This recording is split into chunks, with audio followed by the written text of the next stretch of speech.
since this COVID-19, we've had to incorporate a lot of different avenues where our bed placement's more stringent, so we make sure that we're getting possible COVID patients to certain units so that we don't have cross-contamination in the hospital. It's still med-surg ICU, but now we've kind of changed our patient care focus to just COVID patients right now. So a lot of ventilated patients, a lot of patients will come up there that we're waiting to see if they're positive or negative.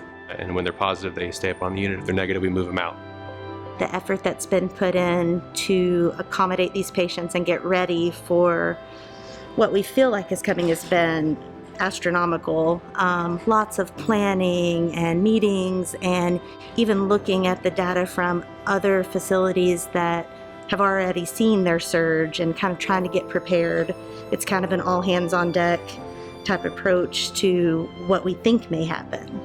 I feel like we have physicians who really back us, like Dr. Hollinsworth, who fight to make sure that we are prepared and give us the knowledge we need to kind of ease our anxiety. We have the PPE we need as of now. We're hoping it stays that way. The whole beginning of this, everything was just disrupted.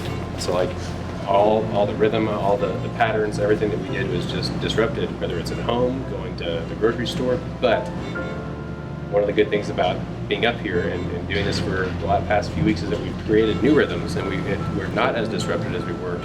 I'm very confident coming to work that we've got a really safe and nice environment going here. We have people coming up with wonderful ideas every single day to keep everyone safe. For instance, today we actually are going to start deploying some PPE packets that go with our crash carts. So even patients who are not on a COVID unit, we can treat them like they might be a COVID patient if they started to get in an emergent situation. As people come into the hospital, whether employees or guests, they're always greeted with people with masks. They have the sanitation things to put sanitizer on. We encourage that all parties in the hospital stay masked. Of course, patients aren't left alone. The families aren't here, but the nurses are here, and we're providing that comfort, and we're holding the hand when the hand needs to be held. Thank goodness for technology, iPhones, cell phones. A lot of our patients on my unit have the ability to use their personal cell phone devices to stay connected with their family.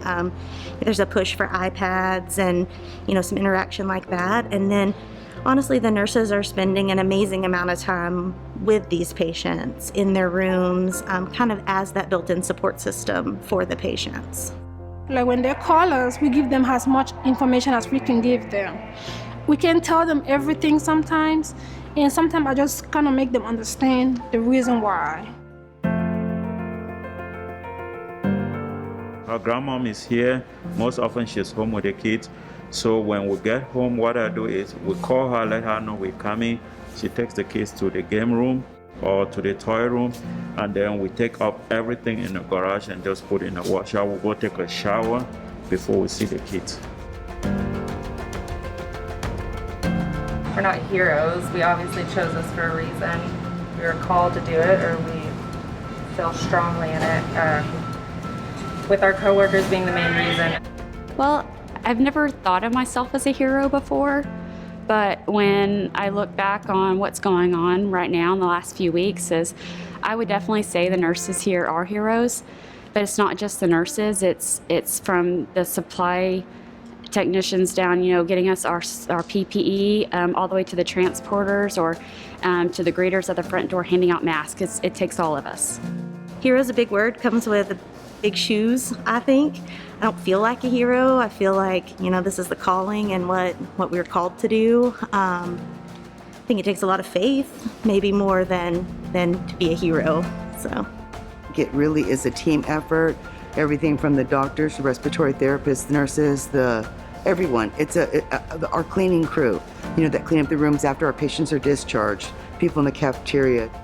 Another thing that I'm grateful for is just how well we work together as a team, and we just have each other's backs, and we're just so supportive.